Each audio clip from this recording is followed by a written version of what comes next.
Hello, everyone. Welcome back to another episode of Conservative Circle. I took a short break, but I'm back now. And today I have a very special guest, and that is Kadin Mcelwain. And I think I said your name wrong. Um, but thank you so much for being here. And Kadin is an activist and thank you so much for being here. You are an activist. So, what is your story? Where did you start with activists? Activated. Absolutely. And thanks for having me. I think it's incredibly important that we get more young voices like you and me in politics if we want change in this country. To answer your first question, of course, I'm Caden McElwain. I'm an autistic writer and activist currently making a name for himself in politics, this industry specifically. And I was diagnosed at 2 years old, and during my life, my capabilities were questioned due to societal stigma surrounding autism. But thanks to an incredibly supportive set of parents, I was able to prove those individuals wrong. And I recently graduated college from Kent State University, actually a couple of weeks ago at the time of this recording. And the activism started during my freshman year of college with a class project I did raising money for the Autism Society of America. But I noticed that the members of my group weren't really into it for the activism. They only cared about the grade and getting top prize in the competition that the school was a part of. So I decided if no one else is going to do it, I might as well start making a name for myself within the autism stratosphere. So I started appearing on podcasts regularly, contributing op eds to various websites, and the politics came in during my sophomore year of college when I did some social media work for Jasmine Sherman's presidential campaign. They were an independent candidate and the first non binary one in United States history. And from there, I worked with both Republicans and Democrats in their social media fields. Then I took a break in 2025 because I realized working for these politicians was making me incredibly hateful towards certain groups, and that wasn't the type of person I wanted to be.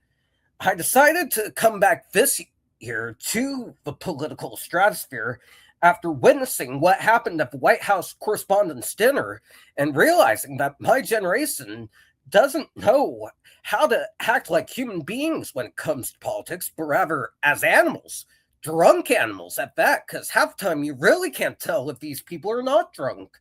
And you would agree when I say that a pregnant individual, like, say, Katie Miller or Caroline Levitt, should be able to enjoy her night without the fear of being assassinated because her political opinion hurts someone's feelings.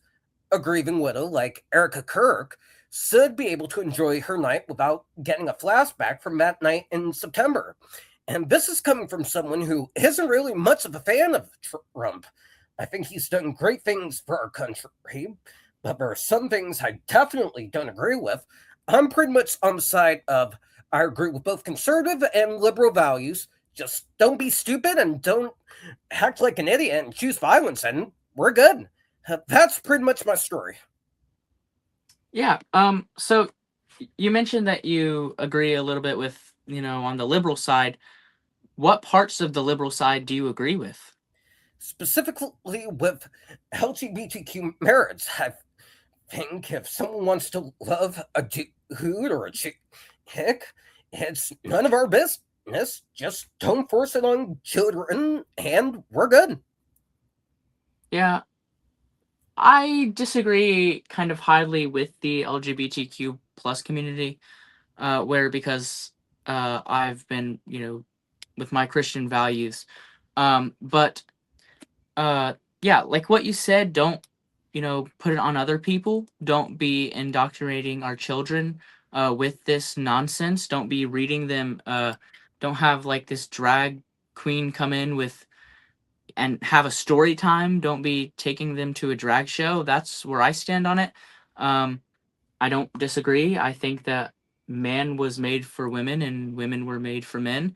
That's how God uh, saw it out, and that's how He made it. So that's what I have to say about that. So now let's talk a little bit about your interviews. You do interviews with you started this podcast, I believe it is, Autism Digest. What is that about? I've got to correct you. It's a magazine. They started in 1999, and they're one of the top autism-related magazines in the country.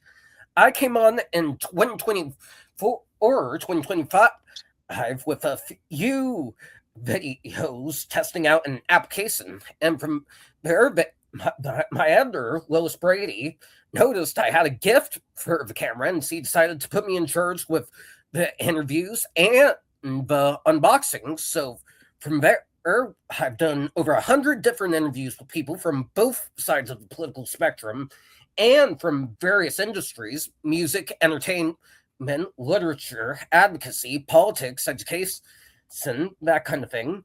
And I was able to grow the YouTube channel to over 2,000 subscribers. Wow, impressive.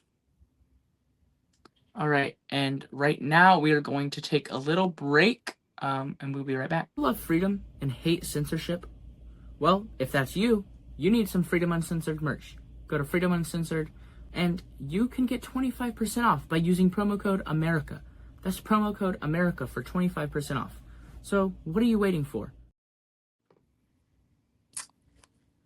All right, so now I want to ask you, what inspired you to become an activist and a writer? Absolutely. I'll start with writing. I started writing when I was 14, 15 years old, when I was on my cross country team and wanted to cover their recent state win. And from there, I realized I had a gift from it, and I started contributing regularly to a site called The Sports Cult.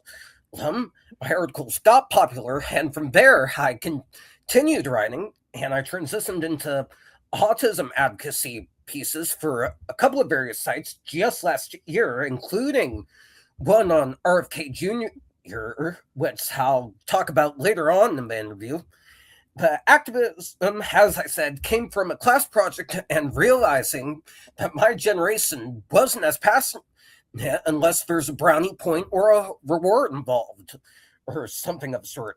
So I realized I lived that experience, those experiences, and if anyone should be talking about the cause of autism awareness, it should be me. That's the only way we're going to change the problems that our parents made in this country. Yeah. You've also listed here in your bio that, you would probably run for a political office. Is there a specific political office you would like to seek? I'm strongly considering local office to start, specifically a city council member position or a school board position. I think starting locally would help keep me humble and interactive, but eventually I could see myself in the White House in some capacity. Yeah. Okay. So, what are the biggest misconceptions that people have about autistic individuals? One of the big misconceptions is that autism is caused by vaccinations. That's not entirely true, though I will So, say that, RFK? RFK? yeah, yes, sir. Basically, anything RFK Jr. says, I think he's done a lot of good since taking office. He's taken chemicals out of our food, which we shouldn't be eating to begin with. But I don't think he has a place to talk about autism or any other disability, given the Rosemary Kennedy stuff. I feel that the fact that his family gave up on their disabled family member and caused her to have to be taken care of like a toddler for the rest of their lives makes him one huge hypocrite. Hmm. Do you think that RFK Jr. is suited for the position that he is in? I think yes and no. No, in the sense of he doesn't have a medical background in any capacity, but yes, because he lives a healthy lifestyle, knows what you should be eating, and generally cares about the chemicals we put in our food. Yeah. All right, for a quick break, and we'll be right back.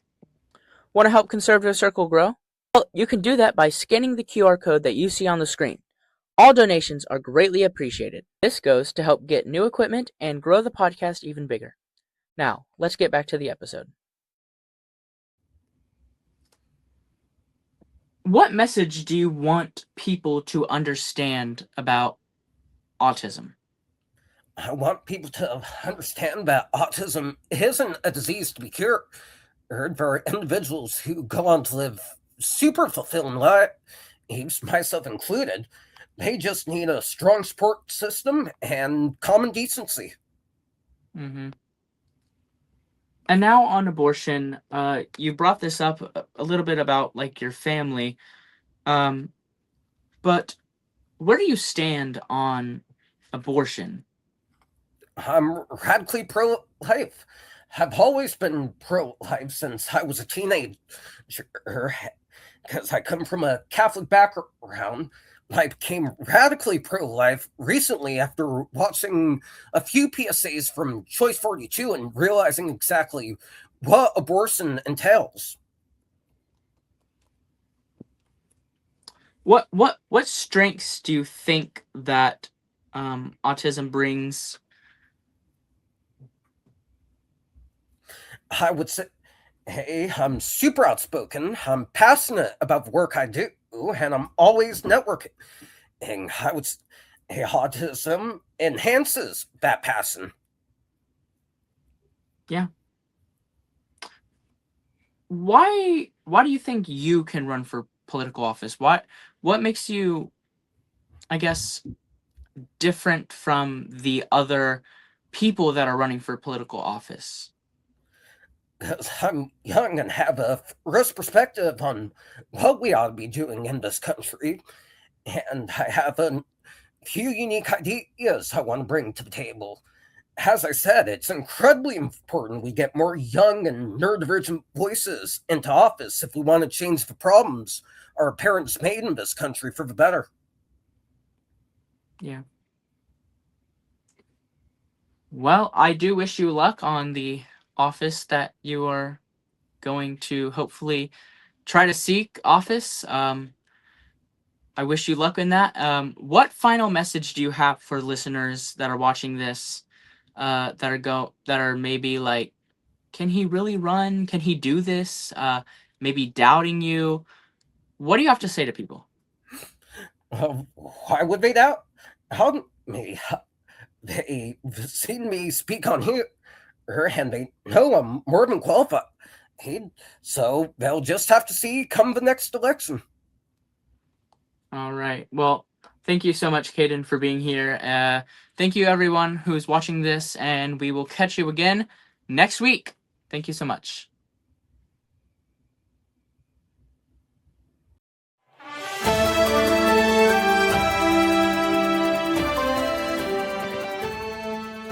God bless you, and God bless the United States of America. Thanks.